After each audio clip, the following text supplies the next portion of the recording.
चलिए यहाँ पे जो क्वेश्चन बोल रहा है, the time taken by A to build a wall alone is 25% more than time taken by him to build it along with B. ठीक है, यहां पे अगर ए अकेले काम करता है, ठीक है, ए अगर अकेले काम करता है और दूसरा केस क्या है, ए और बी दोनों साथ में काम करता है, तो इस तरह से 25% जो है 25% मोर टाइम लगता है ए को। तो 25% का वैल्यू क्या होता है, रेशियो वैल्यू 1/4। ठीक है, यानी कि अगर ए और बी दोनों को 4 यूनिट टाइम लगेगा तो ए अगर अकेले करेगा तो 5 यूनिट। ठीक है,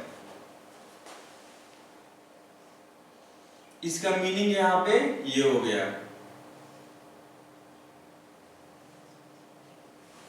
फिर से सुनिएगा, यहां पे जो बोल रहा है कि the time taken by A to build a wall alone is 25% more than time taken by him to build it along with B। अगर A और B दोनों मिल के साथ में काम करेगा, ठीक है, तो इससे जो है A को 25% ज्यादा टाइम लगता है अगर A अकेले करेगा तब काम। ये हो गया टाइम का रेशियो, ये क्या हो गया, टाइम का रेशियो हो गया। ठीक है, अब यहां से आपको बहुत सारा इंफॉर्मेशन मिल रहा है, उसको देखिएगा।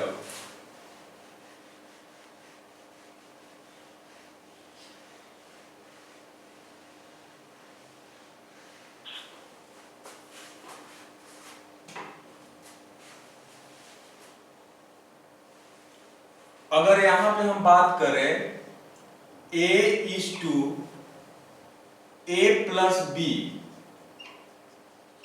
A प्लस बी का इफिशियंसी रेशियो क्या होगा, 4:5।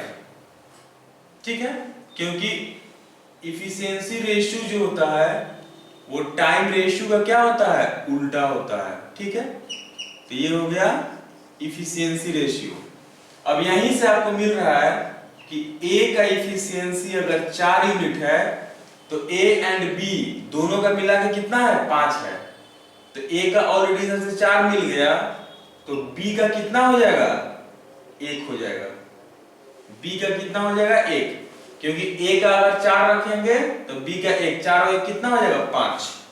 ठीक है, तो यहां से आपको इफिशियंसी का रेशियो मिल गया, A एंड B का इफिशियंसी का क्या हो गया, रेशियो मिल गया।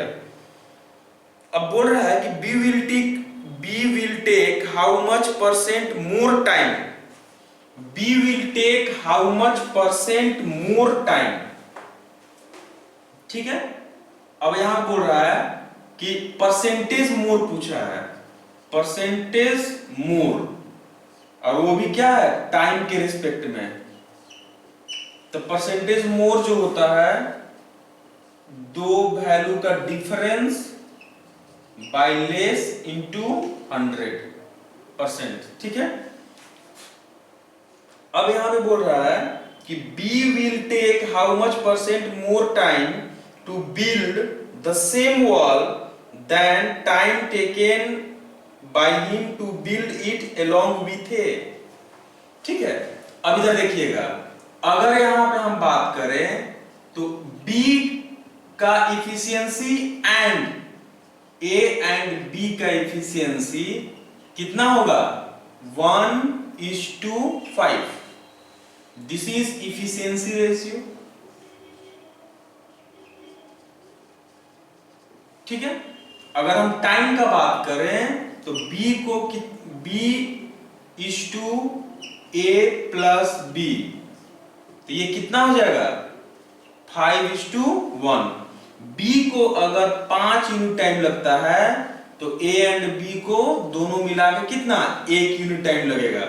ये क्या हो गया, टाइम का रेशियो हो गया, this is ratio of the time. Okay, अब बोल रहा है, अब आपसे सिंपल हो गया यहाँ पे कि 5 is how much percent more than, 5 is how much percent more than 1, answer 400%। इस तरह के सम के लिए पेन उठाने का ही जरूरत नहीं है। अब जिनको नहीं समझ में आ रहा है तो फिर ऐसे करेंगे कि 5 माइनस 1 कितना 4, और लेस वैल्यू कितना है 1 है, और इनटू कितना 100, तो यहां से भी कितना आंसर आ गया 400%। This is the answer. Okay,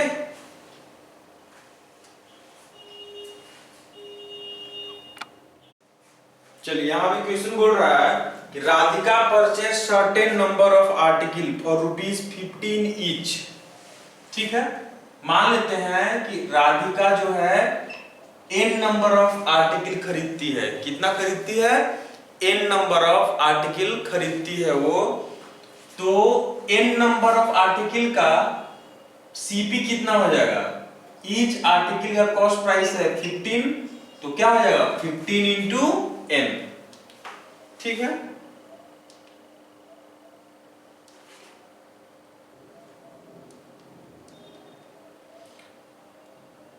अब इसके बाद यहां पे जो बोल रहा है, if she sold the article at variable price. अब वो आर्टिकल को वेरिएबल प्राइस पे से सोल्ड करती है, यानी कि SP will be such that selling price of first article is ₹1, 1 रुपया पहला आर्टिकल का प्राइस है। Selling price of subsequent article is 1 more than that of the previous article. ठीक है, यानी फर्स्ट आर्टिकल का प्राइस अगर 1 रुपया है तो सेकेंड आर्टिकल का कितना होगा 2 रुपया, थर्ड आर्टिकल का कितना होगा 3 रुपया, and so on. nth article का प्राइस कितना होगा n रुपया। टोटल को ऐड करेंगे, ठीक है, तो मेरा सेलिंग प्राइस आ जाएगा।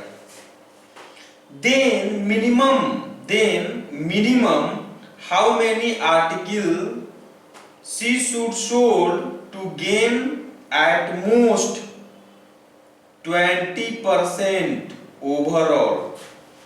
ठीक है, यानी कि यहां पे जो प्रॉफिट परसेंट है एट मोस्ट 20%। ठीक है, अब देखिएगा इधर ज्यादा से ज्यादा 20% का क्या होना चाहिए, प्रॉफिट होना चाहिए। अब यहां पे एसपी क्या होता है 100 plus profit percent by 100 into CP, this is SP. Okay,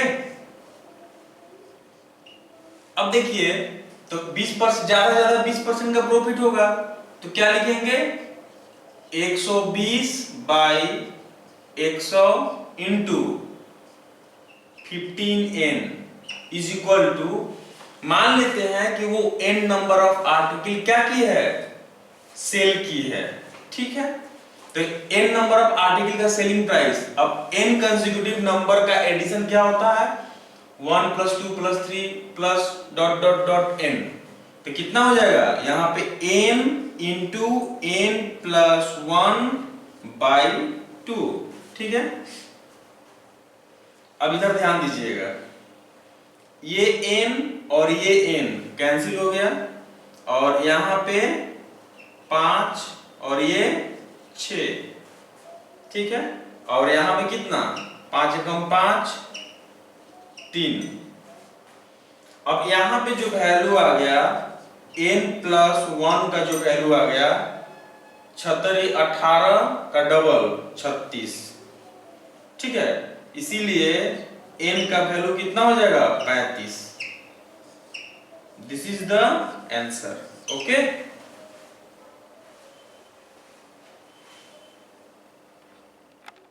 चलिए अब इधर ध्यान दीजिएगा, sum of n consecutive natural number, that means sum of first n consecutive natural number. अगर आपसे पूछेगा इस तरह से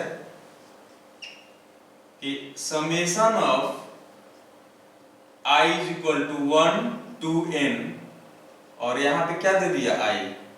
इसका मीनिंग हो गया कि i के जगह पे एक बार 1 पुट करेंगे, मिडिल में प्लस का साइन देंगे, फिर i का वैल्यू क्या पुट करेंगे, 2 पुट करेंगे। अब इस तरह से 3, 4 एंड सो ऑन, और ये कहां तक जाएगा, n तक जाएगा। तो इसका वैल्यू क्या होता है, n into n plus 1 by 2, यानी कि sum of first n natural number क्या होता है, n into n plus 1 by 2। ठीक है, अगर आपसे कोई पूछता है कि sum of n consecutive even number, यानी कि 2, 4, 6, 8, अब इस तरह से n फर्स्ट टर्म क्या हुआ, 2 हुआ, सेकेंड टर्म कितना हुआ, 4 हुआ, थर्ड टर्म कितना हुआ, 6, फोर्थ टर्म 8, nth टर्म कितना हो जाएगा, 2n। इसका समेशन आपसे अगर पूछता है तो क्या होगा, अब उसको देखिएगा। हम यहाँ पे 2 का कॉमन ले लिए, यहाँ पे कितना आ गया, 1 प्लस 2 प्लस 3 प्लस 4, और ये कहां तक जाएगा, ये n तक जाएगा। ठीक है, और मुझे ये मालूम है कि sum of first n natural number, ये वैल्यू यहां से आप पुट कर देंगे, यानी क्या हो जाएगा, n into n plus 1 by 2, और ये 2 यहां वाला यहां पे हम रख दिए, तो कितना हो जाएगा, n इंटू n प्लस 1, यानी कि sum of even number first n even number, तो इसका कितना हो जाएगा, 2, 4, 6, 8 सबका सम करेंगे तो कितना हो जाएगा, n इंटू n प्लस 1। ये एक फॉर्मूला के तौर पे इसको ध्यान रखिएगा। नेक्स्ट तीसरा में देखिएगा, sum of first n consecutive odd number क्या होगा, जैसे देखिएगा इधर 1 plus 3 plus 5 plus 7 plus and so on. ठीक है, अब ये nth टर्म तक जाएगा, तो जितना नंबर ऑफ टर्म होगा उससे स्क्वायर कर देंगे, n स्क्वायर। ठीक है, अब देखिए एग्जांपल, सपोज मुझे फर्स्ट 2 ऑड नंबर का समेशन करना है, तो 1 और 3 का ऐड करेंगे। अब कितना टर्म है, ये फर्स्ट टर्म, ये सेकेंड टर्म, इसका एडिशन कितना हो जाएगा, 1 और 1 कितना, 2 टर्म है, इसलिए 2 का स्क्वायर, इसका मीनिंग क्या हो गया, 4। तो 1 और 3 कितना होता है, 4 होता है। एक और एग्जांपल ले लेते हैं हम लोग हैं, यहाँ पे 1 प्लस 3 प्लस 5, अब देखिए कितना टर्म है, 1 2 3 टर्म है, बस कुछ नहीं करना है, 3 का स्क्वायर कर देंगे तो कितना हो जाएगा, 9। 1 और 3 4 और 5 9।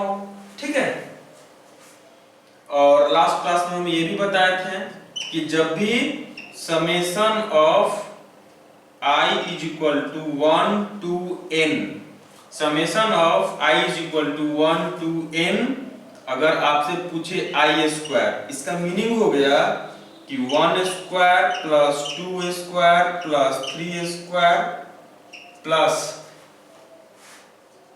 n square. ठीक है, तो इसका वैल्यू क्या होता है, n into n plus 1 into 2n plus 1 by 6।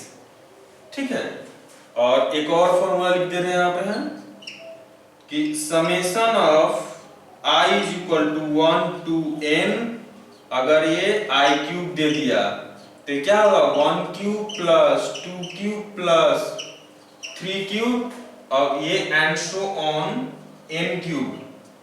ठीक है, तो ये क्या होता है, n into n plus 1 by 2 का होल स्क्वायर। ओके, तो इस तरह से हम लोग समेशन को फाइंड आउट कर सकते हैं।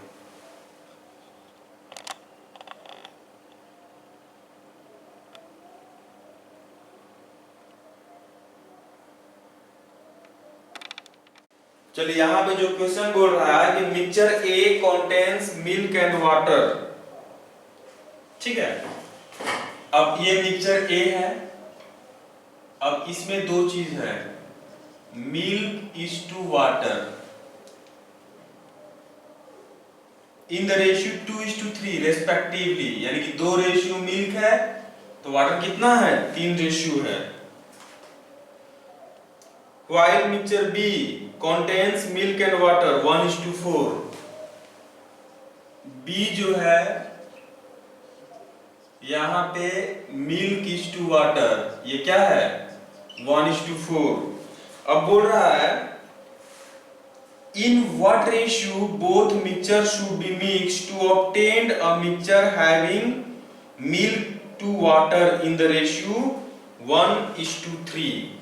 इन दोनों को किस रेशियो में मिक्स करेंगे कि मिक्सचर में जो मिल्क इज टू वाटर का रेशियो रहेगा वो कितना रहेगा 1:3, ठीक है। अब देखिएगा यहाँ पे बोला है कि एक मिक्सचर ए है जिसमें मिल्क एंड वाटर का रेशियो कितना है 2:3 है। दिस इज मिक्सचर बी, यहाँ पे कितना मिल्क इज टू वाटर का रेशियो कितना है 1:4 है। अब इन दोनों को किस रेशियो में मिक्स करेंगे, इन दोनों को किस रेशियो में मिक्स करेंगे कि मिक्सचर का जो आपका क्या आएगा, मिक्सचर में मिल्क एंड वाटर का जो रेशियो आएगा 1:3 आएगा, ठीक है। अब देखिए इसका बहुत सारा अप्रोच है जिसमें सबसे पहले हम बेसिक अप्रोच को हम बता दे रहे हैं, ठीक है। अब हम लोग यहाँ पे क्या करेंगे कि एलिगेशन प्रोसेस का एप्लीकेशन करेंगे, क्योंकि ये एक टाइप का है, ये दूसरे टाइप का और ये मिक्सचर है, ठीक है। चलिए अब जब भी ऐसा रेशियो रहता है तो हम लोग कैसे रखते हैं, ऊपर में कोई एक रखेंगे, या तो मिल्क या तो वाटर।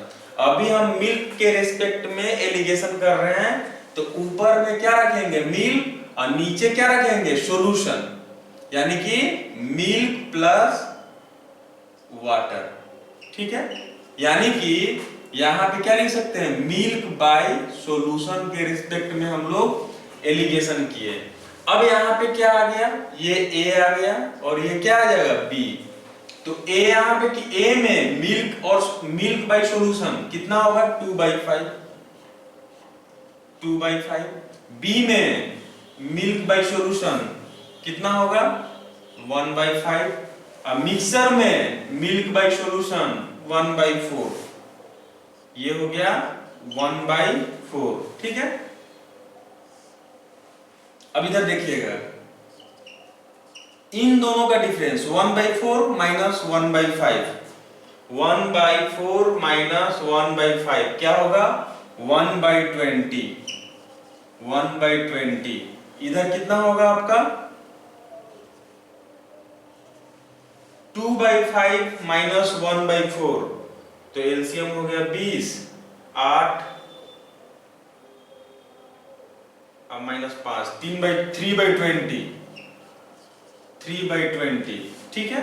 तो यहाँ पे 20 और 20 क्या हो जाएगा कैंसिल हो जाएगा, तो यहाँ पे रेशियो कितना हो जाएगा 1:3।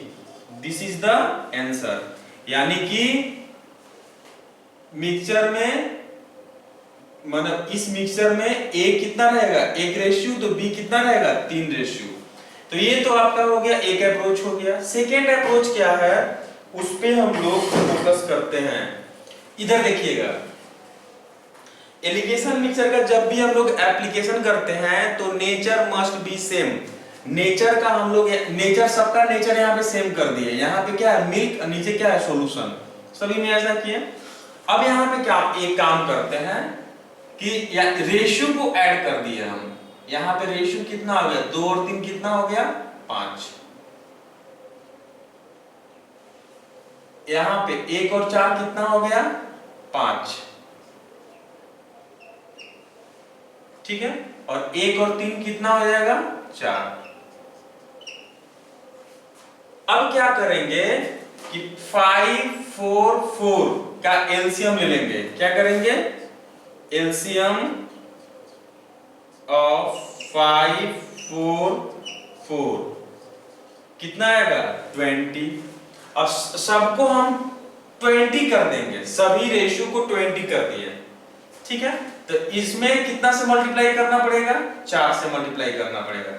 इसमें कितना से करना पड़ेगा, यहां भी 4 से, और यहां भी कितना से, 5 से, ठीक है।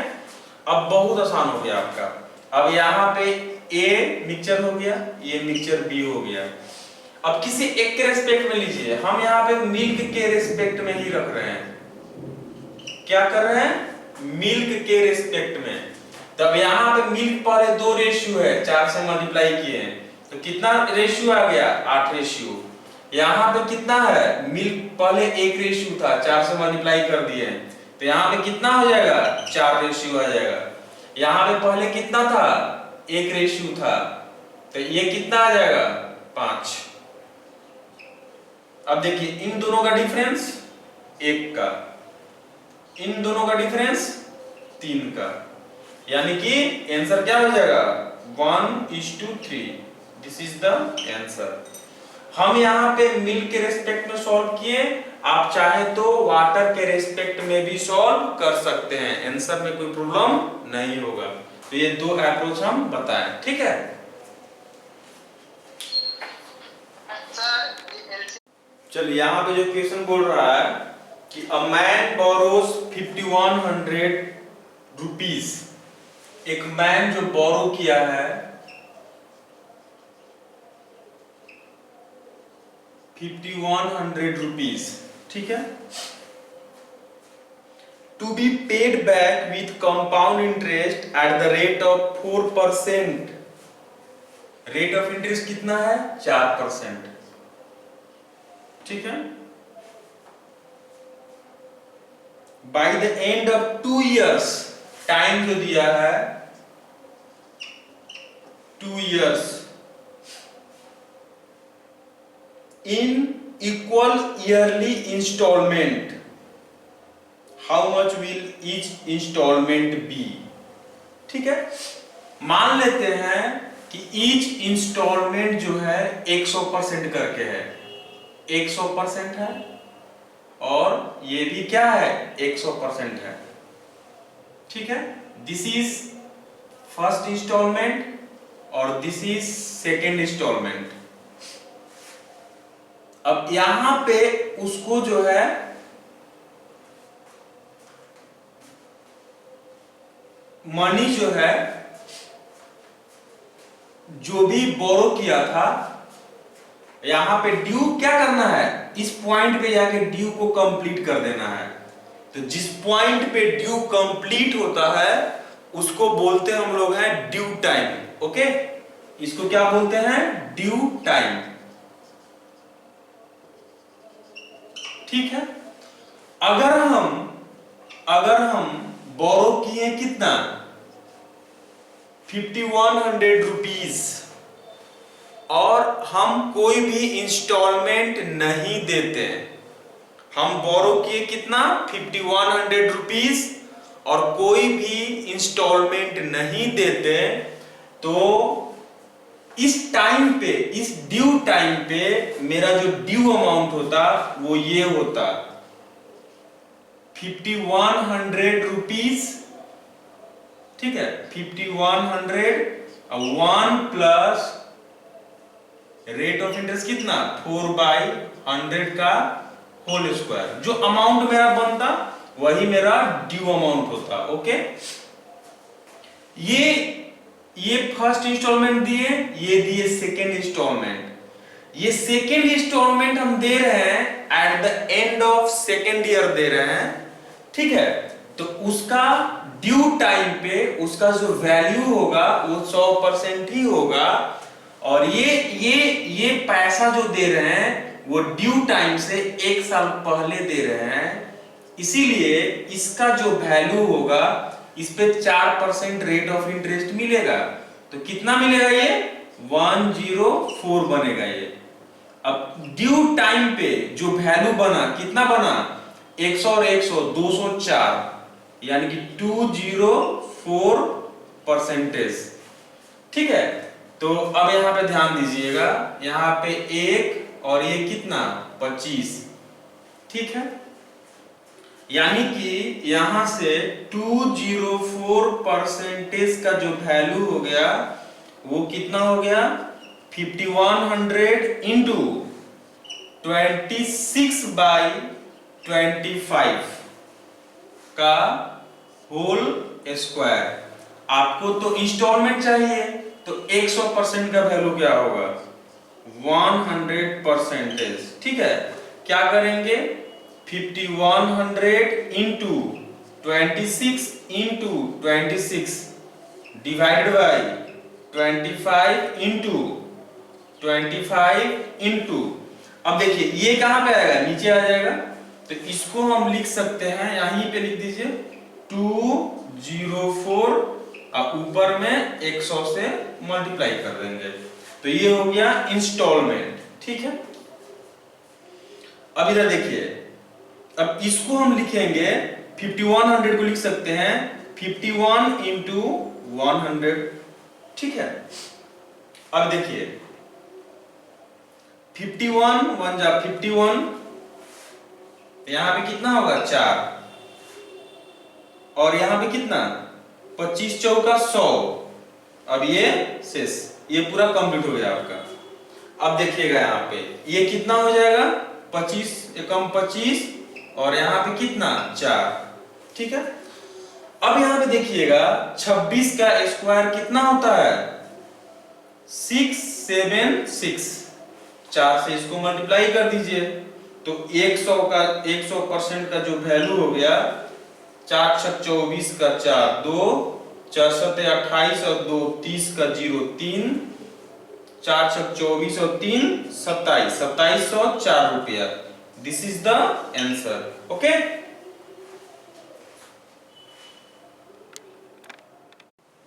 चलिए यहाँ पे जो क्वेश्चन बोल रहा है A man borrows some money at the rate of 5% per annum compounded annually। एक मैन जो है वो कुछ मनी बोरो करता है, ठीक है, जिसका रेट ऑफ कितना है 5% पर एनम। मान लेते हैं मनी बोरो किया, मान लेते हैं 100%। कितना किया है बोरो 100%। रेट ऑफ इंटरेस्ट कितना है 5% per annum. Rate of interest है 5% per annum compounded annually. Eight the end of each year he pays back 400, 400 रुपया करके वो पेमेंट करता है 400 रुपया। ठीक है, he pays back 400 and he pays 8400 at the end of third year। यानी कि फर्स्ट ईयर में जो पे किया 400 रुपया, फिर से वो 400 रुपया पे किया सेकेंड ईयर में, ठीक है, और थर्ड ईयर में जो पेमेंट करता है वो 8400 पेमेंट करता है। कितना करता है 8400 rupees to clear all his debt, find out money borrow। ठीक है, 100% का वैल्यू चाहिए। एक पर्सन है जो कि कुछ पैसा जो है बोरो करता है, ठीक है, मान लेते हैं वो कितना बोरो करता है 100%। रेट ऑफ इंटरेस्ट कितना है 5%। अब वो पे इंस्टॉलमेंट देता है 400 रुपया करके, 400 रुपया करके वो इंस्टॉलमेंट देता है। ठीक है, 400 रुपया करके क्या करता है इंस्टॉलमेंट देता है, और एक फाइनल इंस्टॉलमेंट देता है तीसरा कितना 8400 रुपीज का। 8400 रुपीज का फाइनल वो इंस्टॉलमेंट देता है। ठीक है, ये तीसरा इंस्टॉलमेंट है, यानी कि 400 करके 2 इंस्टॉलमेंट वो दे दिया। अब ये फाइनल इंस्टॉलमेंट देता है, यानी कि ये क्या हो गया ड्यू टाइम। ठीक है, अब देखिए अगर वो कोई भी इंस्टॉलमेंट नहीं देता then at the end of third year ये उसे कितना पेमेंट करना पड़ता, 105 बाई 100 का क्यूब इंटू कितना 100%। ठीक है, लेकिन ये जो इंस्टॉलमेंट है 1 साल पहले दिया है, यानी कि आज उसका जो वैल्यू बनेगा वो इसका 5% उस पे इंटरेस्ट मिलेगा। कितना परसेंट मिलेगा? 5%। अब ये जो इंस्टॉलमेंट जो दिया है ये ड्यू टाइम से 2 साल पहले दिया है, ड्यू टाइम से 2 साल पहले दिया है वो, तो आज उसका जो वैल्यू बनेगा, अब कंपाउंड इंटरेस्ट का 2 साल कितना होगा? 10.25%। ठीक है, अब ये भी डेप्थ है, अब सबको जब ऐड करेंगे तो वो भी डेप्थ रहेगा। ठीक है, अब देखिए इधर 10% और इधर 5%, 10 और 5 कितना? 15%। यानी कि आप बोल सकते हैं कि 115.25% of 400 plus 8400 is equal to, इधर कितना होगा? 21 और ये 20। अब 21/20 का होल क्यूब, यानी कि यहां आप लिखेंगे कितना? 21/20 का होल क्यूब इंटू 100%। ठीक है, अब इधर देखिएगा, यहां पे जो आ जाएगा 0 0 हटा दीजिए, तो 15 चौका 60, 61, इसको जब कैलकुलेट करेंगे तो 461 बनेगा, 461। ठीक है, इधर कितना है? 8400 है, तो ये जो टोटल वैल्यू बन गया 6161, और यहां पे कितना? 4 और 4 8, 8861 इज इक्वल टू 21/20 का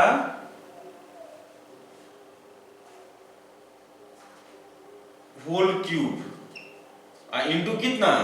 100%। ठीक है,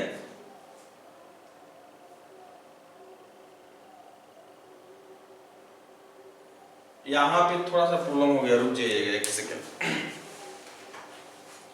शॉर्ट में इधर देखिएगा,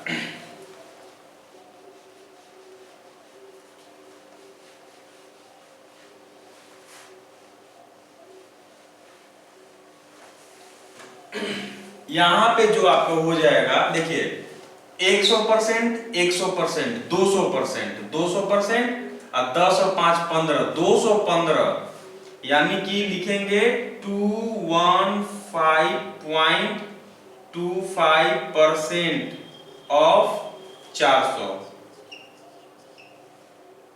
प्लस 8400, 8400। ठीक है, अब इसको जो हो जाएगा, अच्छा 2 चौका 8, 860 है 61, ये जो इसको कैलकुलेट करेंगे तो 861। ठीक है, अब इसको जब पूरा कैलकुलेट करेंगे तो वो बनेगा 9261। ठीक है, अब ऐसे भी सोच सकते हैं कि देखिए 400 और 400 कितना हो गया? 800, 800 तो इसी तरह हो गया।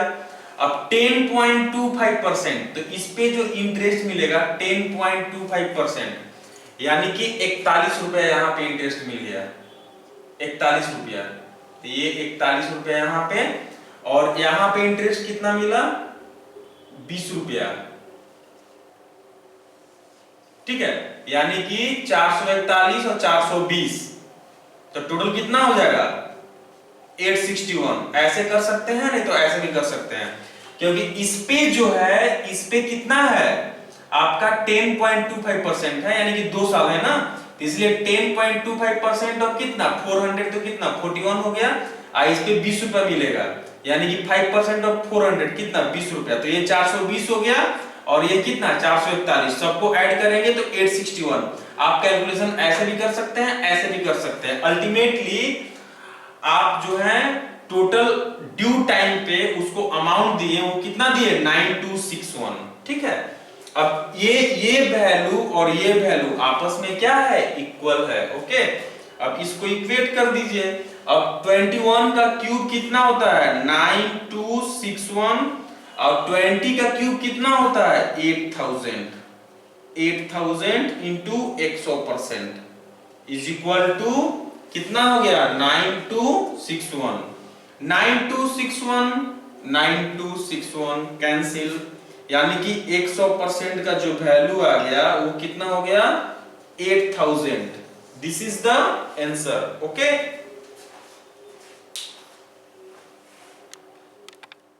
चलिए यहां पे क्वेश्चन बोल रहा है कि 2 articles A and B are sold. अब देखिए लास्ट में जब इसको पढ़िएगा तो दोनों आर्टिकल का कॉस्ट प्राइस का रेशियो दिया हुआ है, यानी कि CP of article A is to CP of article B 3:2 दिया हुआ है, 3:2 इस तरह से दिया हुआ है, ठीक है। अब देखिए अब यहां पे जो है 3 और 2 कितना 5 रेशियो, यानी कि 5 रेशियो का वैल्यू कितना हो जाएगा 100% हम एज्यूम कर लिए, ठीक है। तो 1 रेशियो का वैल्यू जो हो जाएगा वो क्या हो जाएगा 20%, यानी कि हम ये पकड़े कि टोटल जो कॉस्ट प्राइस है article A and article B का 100% मान लिए, ठीक है। अब देखिए आर्टिकल A का कॉस्ट प्राइस कितना है 3 रेशियो, दैट मींस कितना 60%। अब आर्टिकल B का जो कॉस्ट प्राइस कितना है 2 रेशियो, दैट मींस 40%, ठीक है। चलिए अब इधर ध्यान दीजिए, क्वेश्चन यहीं पे बहुत आसान हो गया। अब यहां पे जो बोल रहा है, अब शुरू से पढ़ते हैं कि 2 articles A and B are sold at 30% and 20, पहले A एंड B को सोल्ड किया गया, फर्स्ट पे 30% का प्रॉफिट लिया गया, यहां पे प्रॉफिट परसेंट कितना है 30%, और दूसरे पे लॉस है कितने का 20% का क्या है लॉस है, ठीक है। अब इधर देखिएगा 30% ऑफ 60 कितना हो जाएगा यहां पे 18%, ठीक है 18%, ठीक है। अब देखिए 18% अब प्लस 60% कॉस्ट प्राइस तो कितना हो जाएगा 78%, ठीक है। फिर सुनिएगा फर्स्ट आर्टिकल पे 30% का प्रॉफिट हुआ, फर्स्ट आर्टिकल पे 30% का प्रॉफिट हुआ, that means total selling price कितना हो जाएगा 130% ऑफ कितना 60%। अब इसको जब कैलकुलेट करेंगे तो कितना आएगा 78%। एक तो ऐसे कर सकते हैं, अब दूसरा क्या करेंगे कि 30% ऑफ 60% कितना होता है 18%। 18% क्या हो गया टोटल प्रॉफिट, अब 60% क्या है कॉस्ट प्राइस है, तो 18% अब प्लस 60% कितना हो जाएगा 78%, यहां पे हो गया सेलिंग प्राइस, ठीक है। ये इसका फर्स्ट वाले का जो सेलिंग प्राइस हो गया वो कितना हो गया 78%, ठीक है। ये एसपी हो गया फर्स्ट वाले का, एसपी ऑफ आर्टिकल ए, ठीक है। नेक्स्ट जो बोल रहा है, अब इसको ऐसे कर सकते हैं 20% का क्या हो गया लॉस हो गया यहां पे, तो 80% में सेल किया और 8 चौका 32, तो SP of article B, SP of article B कितना हो जाएगा 32%, ठीक है। अब देखिए मुझे आर्टिकल ए का कॉस्ट प्राइस मिल गया, आर्टिकल बी का कॉस्ट प्राइस मिल गया, आर्टिकल ए का सेलिंग प्राइस मिल गया, आर्टिकल बी का सेलिंग प्राइस मिल गया। अब क्वेश्चन को जैसे तोड़े मरोड़े कोई फर्क नहीं पड़ता है। अब यहां पे ध्यान दीजिएगा, फर्स्ट में जो बोल रहा है कि if article A had been sold for rupees 350 more, यानी कि आर्टिकल ए को पहले 78% में सेल किया जाता था और अब क्या है, रुपीज 350 रुपया ज्यादा में सेल किया गया, then overall profit percent on both article would be 38%। यानी कि फर्स्ट आर्टिकल को 350 रुपया ज्यादा में सेल किया गया, अब सेकेंड आर्टिकल को जितना में सेल किया गया था उतना में ही सेल किया जा रहा है, तो प्लस कितना 32%। अब ओवरऑल जो प्रॉफिट परसेंट हो रहा है 38% का हो रहा है, तो टोटल मेरा कॉस्ट प्राइस कितना था 100%, 60 और 40 कितना 100%, यहां भी एज्यूम किए थे हम, यानी कि 100% टोटल का सीपी और 38% क्या प्रॉफिट परसेंट, तो ये किससे इक्वेट कर देंगे 138%। ठीक है, अब इधर ध्यान दीजिएगा, अब 78 और ये 32 दोनों मिलके क्या बन जाएगा आपका 7 3 10 110%, 110%। अब इसको इधर ऐसे ला दीजिए, अब 138 माइनस 110, तो वो कितना हो जाएगा आपका 138 माइनस 110, तो ये 28% विल बी कितना रुपीज 350। 28% का जो वैल्यू हो गया वो 350 के क्या है इक्विवेलेंट हो गया। अब बोल रहा है then find the cost price of article B. अच्छा, आर्टिकल बी का कॉस्ट प्राइस पूछ रहा है, दैट मींस 40% का वैल्यू क्या होगा, तो यहां से आप 40% का वैल्यू फाइंड आउट कर सकते हैं। क्या करेंगे, रुपीज 350 बाई 28 इंटू 40। ठीक है, तो यहां पे हम लोग क्या करेंगे, यहां पे 10 हो गया, 4 सत्ते 28, 7 50, तो यहां पे कितना 500 रुपया, rupees 500। This is the answer. Okay.